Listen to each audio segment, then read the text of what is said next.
My name is Emily Carter, and I grew up in a small town in Texas. If there's one thing I remember most about my childhood, it's the secondhand clothes. They weren't just any old clothes, they were Sophia's. Sophia was my cousin, 3 years older than me, and the golden girl of our family. She was beautiful, smart, and effortlessly perfect. My mother, Linda Carter, admired everything about her, including the clothes she wore. Why waste money on new clothes when Sophia's outfits are practically brand new? Mom would say every time she handed me another sweater that had lost its shape or a pair of shoes with worn-out soles. I didn't know when I started hating hand-me-downs.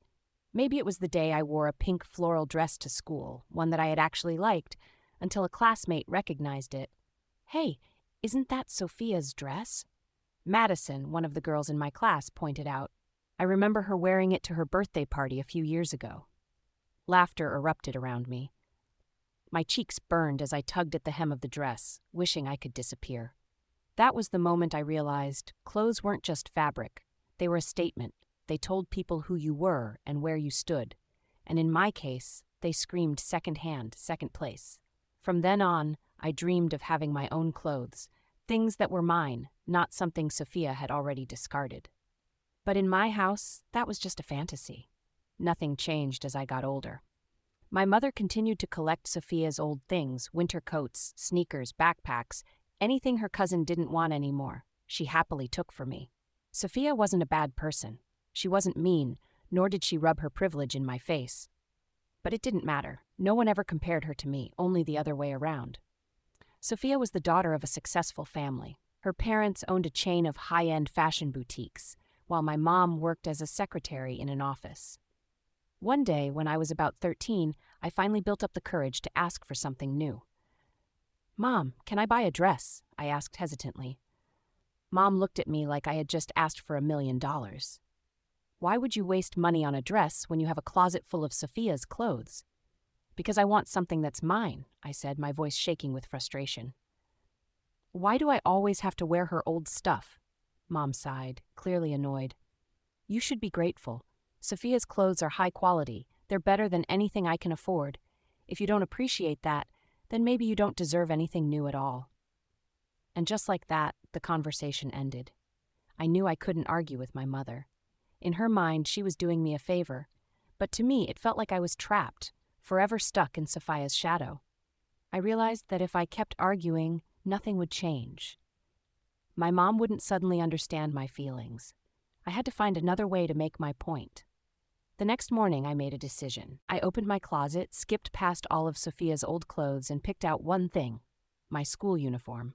From that day forward, I wore my uniform to school every single day. No more old dresses, no more worn-out jeans, just the same white blouse and khaki pants, day after day. My mom scoffed when she noticed. "You'll get tired of it soon enough," she said. But I didn't.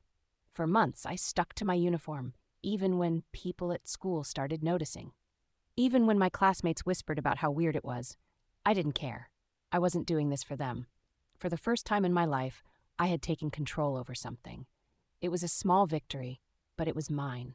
If there was one person who defined perfection in my family, it was Sophia Langley. Sophia wasn't just my cousin, she was the golden girl. Smart, stunning, and effortlessly elegant, she carried herself with the kind of confidence that made people admire her without question. She had long, silky blonde hair that seemed to always be in perfect waves, and she never left the house without looking flawless. While I struggled to make my drugstore eyeliner look decent, Sophia could pull off a natural glow with minimal effort. But it wasn't just her looks. She was a straight-A student, a star athlete, and somehow she still had time to volunteer at charity events. Everyone adored her, and in comparison, I felt like a ghost. At every family gathering, it was always, "Sophia just got accepted into another Ivy League summer program. Did you hear? Sophia's leading a fundraiser for underprivileged kids. Oh, Emily, how are your grades?" Their voices would lower when they asked about me, like I was just an afterthought. I hated it. Family dinners at my aunt's house were always the worst. We'd gather around their enormous dining table, surrounded by walls lined with expensive paintings. The Langley mansion was the kind of place that had its own tennis court and an in-home movie theater. It was a world apart from my own house, where we had to share one bathroom and the air conditioning barely worked in the summer. I always felt out of place there, like I didn't belong. While I sat quietly picking at my food, my mom and aunt would gush about Sophia. "She's got such an eye for fashion," Aunt Margaret Langley would say, smiling proudly. "We might even take her to Paris this year to visit some design schools." "That's amazing," Mom would say, her voice filled with admiration. "Sophia's got such a bright future ahead of her." Then, inevitably, the conversation would turn to me. "Emily, honey," Aunt Margaret would say, "have you thought about what you want to do for college?" I'd barely get a chance to answer before my mom would step in. "She's still figuring it out," she'd say, waving a dismissive hand. "Not everyone can be as ambitious as Sophia." And just like that, I was dismissed. It didn't matter that I worked hard in school. It didn't matter that I had good grades, because in their eyes, I would always be second to Sophia. One day, after another exhausting family dinner, I finally snapped. "Why do you always act like I don't matter?" I asked my mom as soon as we got home. Mom sighed as she kicked off her shoes. "Emily, don't be dramatic." "I'm not being dramatic," I said, my voice shaking. "You never acknowledge anything I do. No matter what I accomplish, it's never enough." Mom turned to me, frowning. "Emily, I just want what's best for you. You should look up to Sophia. She's someone to admire." "But why can't I just be myself?" I asked. "Why do I always have to live in her shadow?" Mom didn't answer. She just shook her head like I was being unreasonable and walked away. I stood there, my hands clenched into fists. That was the moment I made a decision. If my mom wouldn't recognize my efforts, then I would make her. From that night on, I threw myself into my studies. If Sophia was a straight A student, then I would be the top of my class. If she was impressive, then I would be unstoppable. I started staying up late, reviewing every textbook I could find. I took on extra credit assignments. I pushed myself harder than I ever had before. It wasn't just about proving myself to my mom anymore. It was about proving it to myself. I wasn't going to be the forgotten cousin. I wasn't going to be Emily Carter, the girl who lived in Sophia Langley's shadow. I was going to stand out, and I was going to do it on my own terms. The day I got accepted into New York State University was one of the happiest moments of my life. It wasn't just about getting into a good school. It was about getting away. I had spent my entire life in my small Texas town where everyone knew everyone, and I was always just Sophia's cousin. But now I had a chance to be Emily Carter, just Emily. I still remember the way my mom reacted when I told her I wanted to go out of state. "Why would you go all the way to New York?" she asked, frowning. "There are plenty of great schools right here in Texas." I knew what she really meant. "Why would you go somewhere so far away from home, from me? I just think it's the best choice for me," I said simply. She didn't argue, not directly at least, but I could see the disappointment in her eyes. For the first time, I didn't care. Moving to New York felt surreal. The city was fast, loud, and alive in a way that my small hometown never was. And best of all, I finally had the freedom to make my own choices. One of the first things I did when I got to campus was something I had been dreaming about for years: buying my own clothes. No more hand-me-downs, no more secondhand jackets from Sophia, no more being forced to wear things I didn't choose. I had saved up some money from a summer job back home. It wasn't much, but it was enough for a small shopping spree. I still remember the feeling of walking into a store and picking out clothes that were mine, running my hands over new fabric, feeling the stiffness of unworn denim, the crispness of fresh cotton. I bought a pair of jeans that fit perfectly. Not too tight, not too loose, but just right.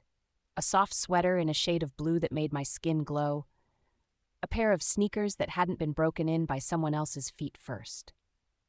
When I got back to my dorm, I laid everything out on my bed and just stared at them for a while. They weren't expensive, they weren't designer, but they were mine. And for the first time, I felt like I was really, truly free. That first shopping trip awakened something in me. I had never really understood the appeal of shopping for fun, probably because I had never gotten to do it before. But now I got it. There was something empowering about picking out clothes that matched my style. Something thrilling about swiping my debit card and walking out with a bag full of things that I had chosen. It became a habit.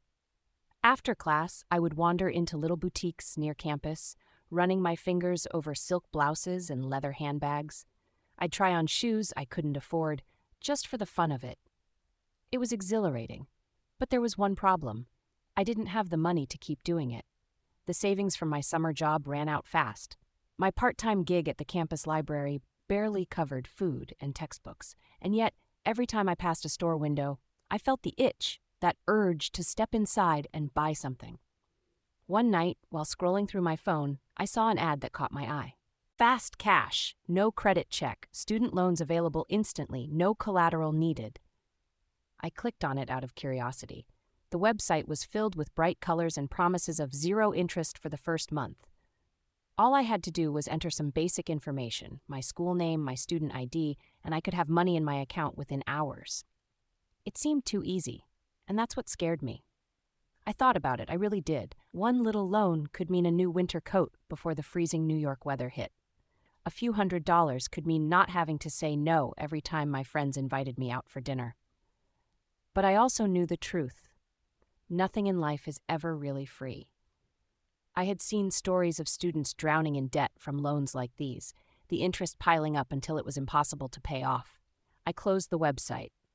Then I did something even scarier. I took what little money I had left and put it into a locked savings account, one I couldn't touch unless it was for an emergency. If I wanted something, I would earn it. I wouldn't take the easy way out. I had worked too hard to finally be free, and I wasn't going to throw it all away for a shopping spree. Winter break should have been a time to relax. After a semester of nonstop studying and working part-time, I was exhausted. I had pictured myself spending the break curled up under a blanket, drinking hot cocoa, and finally getting through my never-ending reading list. But my mom had other plans. "Emily, I set up a meeting for you with someone," she announced casually one morning over breakfast. I froze mid-bite. "What?" Mom smiled, stirring her coffee as if she hadn't just dropped a bomb on me. "A nice young man. His name is Ethan Parker, comes from a good family, has a great job, very handsome. He's the kind of guy you don't just run into by chance." I put my fork down. "Mom, I'm 20. I'm not looking for a relationship, let alone an arranged one." Mom waved her hand dismissively. "It's not an arranged relationship. It's just a meeting, a friendly lunch. You should at least give it a chance." I wanted to refuse. Every fiber of my being wanted to say no, but I knew my mom. She wouldn't let this go. And so, against my better judgment, I found myself sitting at a fancy restaurant 2 days later, waiting for Ethan Parker. I was expecting someone arrogant, someone who talked down to me. Instead, Ethan was charming. Tall, dark-haired, with sharp green eyes and an easygoing smile, he had the kind of presence that made people stop and take notice. "You must be Emily," he said, sliding into the seat across from me. "Your mom and my mom have been planning this, haven't they?" I let out a small laugh. "Yeah, it seems like they're more excited about this than we are." "I wouldn't be so sure," he said, grinning. I was caught off guard by how effortless our conversation was. Ethan wasn't just handsome, he was smart. He had graduated from Columbia University and was now working in finance in New York City. He talked about his travels, his favorite books, and his love for classic jazz. I found myself actually enjoying the date. For the first time in a long time, I felt like I was talking to someone who saw me, not Sophia's cousin, not my mother's daughter, just me. By the end of lunch, when he walked me to my car, my heart was beating just a little faster. Maybe, just maybe, this was something real. That night, I told my best friend Lily about the date over FaceTime. "He sounds like a dream," Lily said, sipping her soda. "Are you going to see him again?" "I don't know," I admitted, tucking my hair behind my ear. "But I wouldn't mind." Lily suddenly frowned. "Wait, did you say his name was Ethan Parker?" "Yeah, why?" Lily paused, biting her lip. "I think I've heard of him before. Hold on." She started typing furiously on her laptop. After a moment, her eyes widened. "Oh my God," she whispered. "What?" I asked, my stomach tightening. Lily turned the screen toward me, showing an old Society column article. The headline read, "Prominent business heir Ethan Parker and Sophia Langley's short-lived romance." I felt my breath catch. No, this had to be a mistake. My hands trembled as I scrolled through the article. Ethan had been set up with Sophia last year. They had gone on a few dates, but Sophia, being Sophia, had turned him down. And now, Now he was here, sitting across from me, smiling at me, acting like this was something special. I don't remember what I said to Lily before hanging up. All I remember is the overwhelming wave of humiliation that crashed over me. I wasn't special. I wasn't interesting. I was just the next option. A second-hand choice, just like all those old dresses Sophia had outgrown. I clenched my fists, a sick feeling settling in my stomach. Did Ethan even like me? Or was I just convenient? My mother's words echoed in my head. Ethan is the kind of guy you don't just run into by chance. Of course. Because this wasn't chance at all. This was just another hand-me-down from Sophia's world. I should have known. I spent the entire night staring at my phone, debating whether or not to text Ethan. Part of me wanted to call him out, to demand answers. Did he know who I was before we met? Had he agreed to the date just because I was Sophia's cousin? But another part of me, the part that had spent years being compared to Sophia, the part that was sick of feeling like second place, already knew the answer. I decided to leave it alone. If he didn't think I was worth pursuing for who I was, then I wasn't going to chase after him. At least, that's what I thought, until his name appeared on my screen the next afternoon. Hey, had fun at lunch, but I think we both know this isn't going anywhere. No hard feelings, right? I stared at the message, my fingers tightening around my phone. It wasn't just rejection. It was the casual tone, the way he acted like this was nothing. Like I was nothing. Like I should have expected this. Like I should have known my place. I wanted to ignore it, to take the high road. But before I could stop myself, my fingers started typing. Me, did you know who I was before we met? The typing bubble appeared, then disappeared. A few moments later, his reply came. Of course. Your mom basically begged my mom to set this up. Figured I'd give it a chance, but let's be real. You're not Sophia. My stomach dropped. Not Sophia. That was all I was to him. Not Emily. Not a person. Just not Sophia. I could feel my heart pounding, my hands shaking. I should have blocked him. I should have thrown my phone across the room. Instead, I stared at the message, letting it sink in. Letting the humiliation burn itself into my memory. I thought that would be the end of it. But I underestimated how fast news travels in small towns. By the next day, people were talking. I didn't know who had started it. Maybe Ethan had told a friend. Maybe my mom had let something slip. But suddenly, everyone knew. I started getting texts from old classmates. Madison, wait, you went on a date with Ethan Parker? Weren't he and Sophia a thing before? Damn, that's brutal. Dude, that's so messed up. Did your mom really set you up with your cousin's leftovers? I wanted to disappear. I didn't go out for 2 days. I ignored texts, avoided social media. But the worst part, my mom didn't see the problem. I finally snapped during dinner. Mom was in the kitchen, humming to herself as she prepared a salad. I stood there, gripping my phone so tightly my knuckles turned white. Did you know? I asked, my voice low but shaking with anger. Mom turned, raising an eyebrow. Know what? That Ethan Parker was originally supposed to date Sophia. Something flashed in her eyes. Guilt, maybe? But it was gone in an instant. Oh, Emily, don't be so dramatic, she sighed, rolling her eyes. It's not like it matters. Sophia wasn't interested, so why waste a perfectly good opportunity? I felt physically sick. A perfectly good opportunity? I repeated, my voice rising. Like I'm some second-hand option? Some charity case? Mom crossed her arms, looking annoyed now. I was just trying to help you, Emily. He's a successful young man from a great family. You should be grateful. Grateful. I let out a bitter laugh, shaking my head. Grateful? I repeated. For what? For being set up with a guy who clearly didn't want me? For being humiliated in front of the entire town? Mom scoffed. You're overreacting. No one cares about this as much as you think they do. I slammed my phone onto the counter, the sound echoing through the kitchen. Everyone cares, Mom. You made me look pathetic. You made me look like some desperate girl who will take whatever she can get just because Sophia didn't want it first. She looked taken aback, like she hadn't expected me to fight back. I had never spoken to her like this before. But I wasn't going to stay silent anymore. For once in my life, I said, my voice raw, I just wanted to be seen as my own person, not Sophia's cousin, not your backup plan, just me. Mom's lips pressed together into a thin line. Emily, I only want what's best for you. No, I said, stepping back. You want what's best for you. You don't care about what I want. You never have. For the first time ever, she didn't have a response. I didn't wait for one. I turned and walked away, leaving her standing in the kitchen alone. I went back to my room and locked the door. I sat on my bed, taking deep breaths, trying to calm the storm of emotions inside me. I had spent my whole life trying to please my mom, trying to be the daughter she wanted, trying to be good enough. But no matter what I did, I was compared to Sophia, always an afterthought, always second place. I wasn't going to live like that anymore. I didn't know what my next step was, but I knew one thing for sure. I was done being in her shadow. After that fight with my mom, something inside me shifted.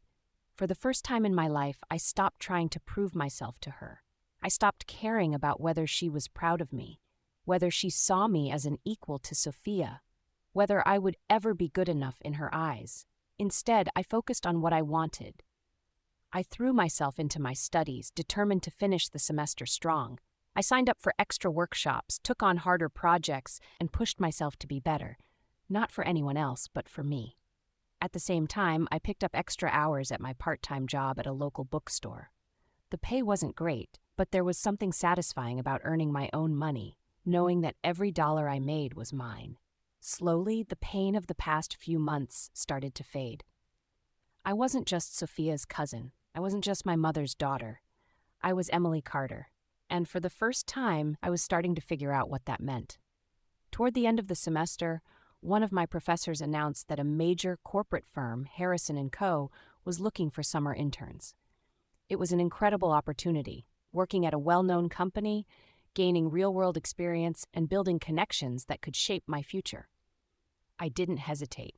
I polished my resume, wrote my cover letter, and sent in my application.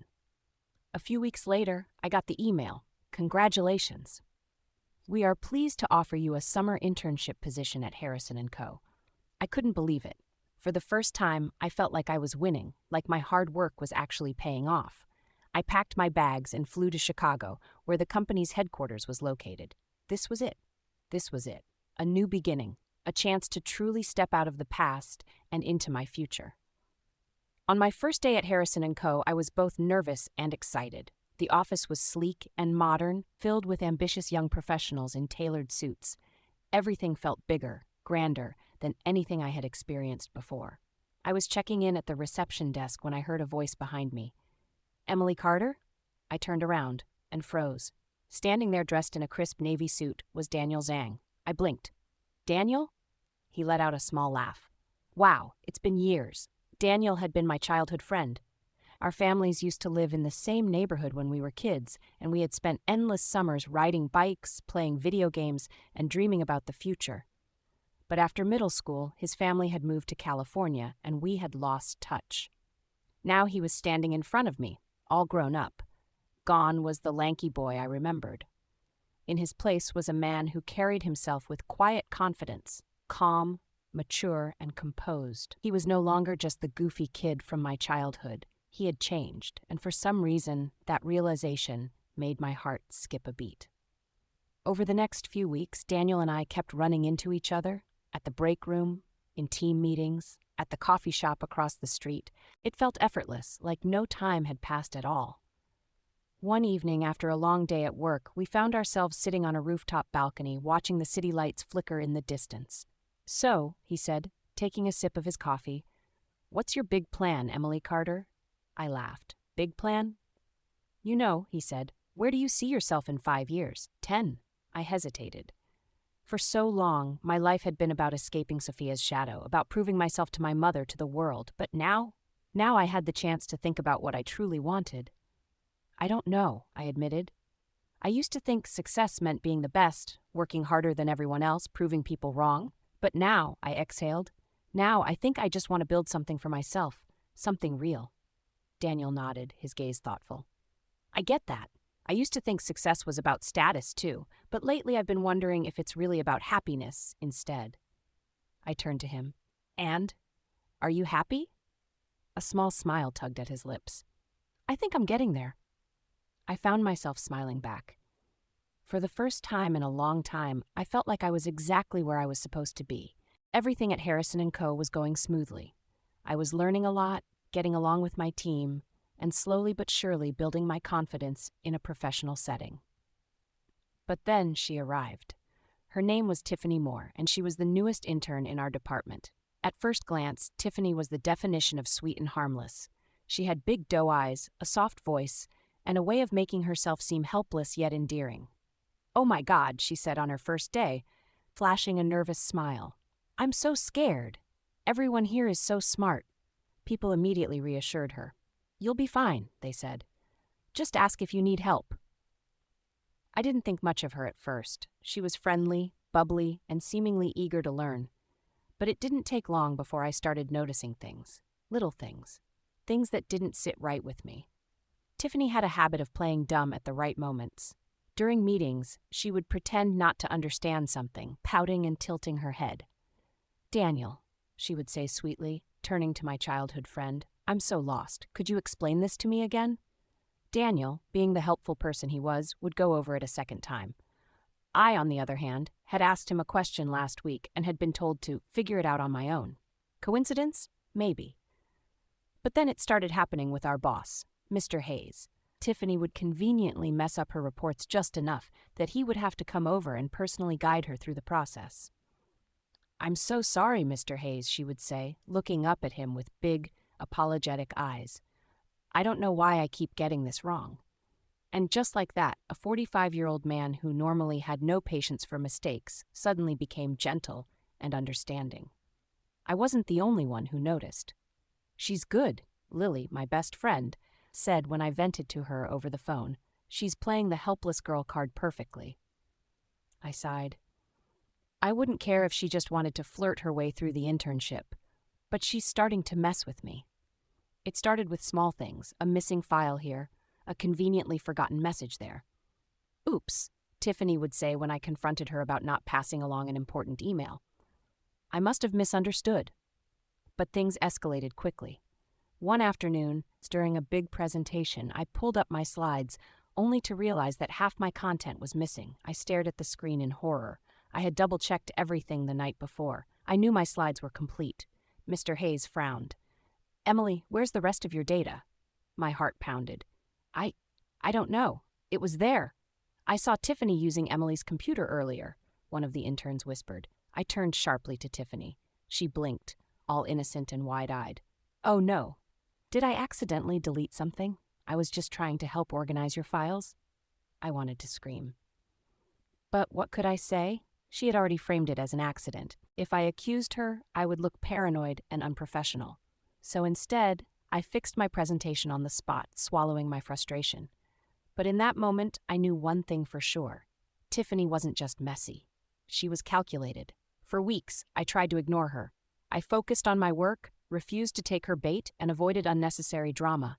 But then I realized Tiffany's real target wasn't me. It was Daniel. I started noticing how she always found an excuse to be near him. How she would accidentally bump into him in the hallway. How she made sure to sit next to him in meetings. How she would find reasons to text him after hours, asking for help with assignments that weren't even difficult. And Daniel, being the kind-hearted person he was, fell right into her trap. One evening, I caught them leaving the office together, laughing about something. I didn't know why it bothered me. Daniel was just my friend, right? So why did seeing Tiffany with him make my stomach twist? I shook my head. I wasn't going to let this turn into some ridiculous love triangle. I had worked too hard to be distracted by something like this. But deep down, I had a feeling this was only the beginning. For weeks, I had tried to ignore Tiffany Moore, tried to pretend she wasn't slowly chipping away at my reputation, tried to convince myself that she was just another competitive intern, not someone actively working to sabotage me. But then she crossed the line. One morning, I walked into the office, only to find the entire department whispering. People threw me sideways glances. Some looked uncomfortable. Others looked almost amused. My stomach twisted. Something was wrong. I barely had time to sit at my desk before Mr. Hayes, our department manager, called me into his office. When I walked in, Daniel was already there, his arms crossed and his expression unreadable. But Mr. Hayes wasn't alone. Sitting in the chair across from him was Tiffany. She was sniffling, her big doe eyes glassy with fake tears. I immediately felt my stomach drop. "Emily, Mr. Hayes said, his tone unusually stern. "Do you have anything to say for yourself?" I blinked. "What?" He turned his laptop screen toward me. "Would you care to explain this?" I leaned forward and felt my blood run cold. Displayed on the screen was an email, one that looked like it had been sent from my account. The message contained sensitive company data, including details about an upcoming merger. But the worst part, it had been sent to a rival firm. I felt dizzy. "I didn't send that," I stammered, shaking my head. "I would never." "Tiffany," Mr. Hayes said, turning to her, "tell me again how you found this." Tiffany sniffled dramatically. "I was working late last night and noticed Emily's computer was still on. I thought she had just forgotten to log out, but when I went to shut it down, I saw the email in her sent folder. I didn't want to believe it, but..." She looked at me with a perfectly calculated expression of hurt and disappointment. I gritted my teeth. She had planned this. She had gone through my computer, and she had planted the email herself. I turned to Mr. Hayes, desperate to defend myself. "Sir, I swear I didn't send that email. Tiffany must have." "Are you accusing Tiffany of fabricating evidence?" he interrupted. I hesitated. The way he phrased it made it clear. He already believed her. Daniel finally spoke up. "Mr. Hayes, maybe we should investigate before jumping to conclusions." But before he could finish, the office door opened. A tall figure stepped inside. It was him, Nathan Zhang. Unlike the interns, unlike even Mr. Hayes, Nathan wasn't just another employee at Harrison & Co. He was one of the youngest senior executives in the company, a rising star known for his sharp mind and ruthless business tactics. But more importantly, he was Daniel's older brother, and for some reason, he had just walked into this meeting. For me. "What's going on here?" Nathan asked, his voice calm but authoritative. Mr. Hayes straightened. "Sir, we have reason to believe that Emily leaked confidential company information." Nathan raised an eyebrow. "And you're basing this on?" Mr. Hayes gestured to the email. It came from her account. Nathan walked over to the laptop, scanned the screen for less than 5 seconds, then turned back to face Mr. Hayes. "This email is fake." The entire room went silent. Tiffany froze. Mr. Hayes blinked. "Excuse me?" Nathan sighed, as if this was almost too easy. "The timestamp on this email shows it was sent at 11:43 p.m. But if you check the company's security records, you'll see that Emily swiped out of the building at 10:30 p.m. He turned toward me, his dark eyes meeting mine. "She wasn't even here when the email was sent." I felt my heart pound. I had been so close to being fired. But somehow Nathan had known, and he had saved me. Mr. Hayes pulled up the security logs, and just like Nathan said, the records proved my innocence. Tiffany turned pale. "I must have made a mistake," she stammered. "Maybe someone else." Nathan cut her off. "I suggest we find out exactly who was using Emily's computer last night." Tiffany visibly tensed, and for the first time since I had met her, she looked genuinely afraid. Nathan turned to Mr. Hayes. "I assume this means Emily is cleared of all accusations?" Mr. Hayes nodded quickly. "Yes, of course. My apologies, Emily." I barely registered his words. I was too busy staring at Nathan, trying to figure out why he had helped me. He barely knew me, and yet he had stepped in without hesitation. Why? After the meeting, I followed Nathan to his office. When we were alone, I finally asked, "Why did you help me?" Nathan leaned against his desk, watching me carefully. "I did what was right." I frowned. "But you didn't have to. You could have ignored it. So why?" He studied me for a moment, then said something that made my heart skip a beat. "Because I don't like seeing people take advantage of you." Something in his voice made me swallow hard. This was different from the way Daniel looked at me. Daniel was kind, gentle, familiar. But Nathan? Nathan looked at me like he saw right through me. Like he knew exactly how much I had been hurt before, and that terrified me. Because for the first time since meeting him, I realized he wasn't just protecting me. He was interested in me. And I didn't know if I was ready for that. For most of my life, I had avoided confrontation. I let my mom dictate my choices. I let people walk over me. I let myself believe that I would always be second place, always the one being compared, always the afterthought. But that ended now. Tiffany Moore had spent weeks sabotaging me. She had tried to humiliate me, frame me, get me fired. And yet I was still standing. That meant only one thing. It was my turn to fight back. For most of my life, I had avoided confrontation. I let my mom dictate my choices. I let people walk over me. I let myself believe that I would always be second place, always the one being compared, always the afterthought. But that ended now.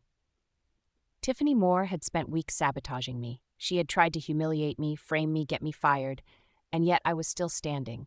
That meant only one thing. It was my turn to fight back. An hour later, Tiffany was called into a meeting. I sat outside the conference room, watching through the glass windows as she realized her time was up. She tried to play innocent. She tried to cry, but this time it didn't work. Mr. Hayes' face was stone cold as he read through the documents I had provided. Nathan Zhang was also there, arms crossed, watching her with an unreadable expression. Finally, after 30 minutes, Tiffany stormed out of the office. Her face flushed with humiliation. Her eyes met mine, filled with hatred and disbelief. I didn't look away. I didn't smirk. I just watched as security escorted her out of the building. It was over. I had won. After the meeting, Mr. Hayes called me back into his office. "I owe you an apology, Emily," he said. "I should have listened to you from the beginning." I nodded, keeping my expression professional. "I just want to do my job, sir." He sighed. "Well, you've proven yourself. Nathan has already put in a request to move you to a permanent position after your internship ends." I froze. "A permanent position?" "Yes," he said, smiling slightly. "You've earned it." I walked out of his office feeling lighter than ever. For once, my achievements weren't being overshadowed. For once, I wasn't just Sophia's cousin. I wasn't just a background character. I was Emily Carter, and I had earned my place. That night, as I was leaving the office, I found Nathan waiting for me by the elevators. I hesitated. "Nathan?" He looked at me for a moment before speaking. "You did good today," he said. "Really good." I exhaled, letting go of all the stress I had been carrying for weeks. "Thanks. But before I could finish, Nathan took a step closer, and suddenly I felt it. The shift in the air, the undeniable tension between us. "Emily," he said quietly, his voice softer than usual, "I think you already know this, but I like you." My breath caught.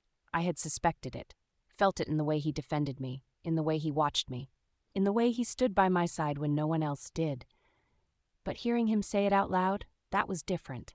I swallowed hard. "Nathan, I wanted to say something. I wanted to tell him that my heart wasn't ready yet, that after everything I had been through, after being treated like I was never enough, I was still afraid of what it meant to let someone in. So instead, I just whispered, 'I don't know if I'm ready.'" Nathan studied me for a long moment. Then he nodded, as if he understood. "I can wait." And just like that, the weight of the past finally started to lift. For the first time in years, I wasn't afraid to go home. I wasn't the same Emily Carter who had left for college. I wasn't the girl who let her mother's words define her worth. I wasn't the girl who constantly lived in Sophia's shadow. I had proven myself to the world, to myself, and now it was time to prove it to her. The moment I stepped into the house, my mother barely looked up from her magazine. "You're back," she said casually. "How was your internship?" I set my bags down. It was good. I got a full-time offer. That finally made her pause. She glanced up, her eyebrows raised. "A full-time offer? At that company?" "Yes." I met her gaze without hesitation. "I'm staying in Chicago." A heavy silence filled the room. I could see the battle in her eyes, the part of her that wanted to criticize me, to tell me I should have come back home to compare me to Sophia like she always did. But she didn't. She said, "I suppose you think you've grown up now." I nodded. "I have," she scoffed. "And what about everything I've done for you? I raised you. I gave you everything." "No, Mom," I cut in, my voice steady. "You gave me what you thought was best for me, but you never asked me what I wanted." Her lips pressed together. "And what is it that you want, Emily?" I took a deep breath. "I want to build a life that's mine. I want to make my own choices, even if they're mistakes. I don't want to be Sophia's shadow. I don't want to be your perfect daughter. I just want to be me." She was quiet for a long time. Then, to my surprise, she sighed. "I don't understand you," she admitted. "I really don't." I swallowed the lump in my throat. That wasn't approval, but it was something. For the first time, she was listening, and that was enough. I left home a day later, feeling lighter than ever. I wasn't running away this time. I was walking toward something real. When I landed back in Chicago, I sent a text. "Hey, are you free tonight? Let's meet." "Of course." "Where?" I smiled to myself. For the first time, I was making a choice that was completely mine. That evening, I met Nathan at our favorite rooftop cafe. The city lights stretched out below us, flickering like 1,000 possibilities. He was already there when I arrived, leaning against the railing, watching the skyline. When he saw me, he smiled. "You came." I nodded. "Yeah."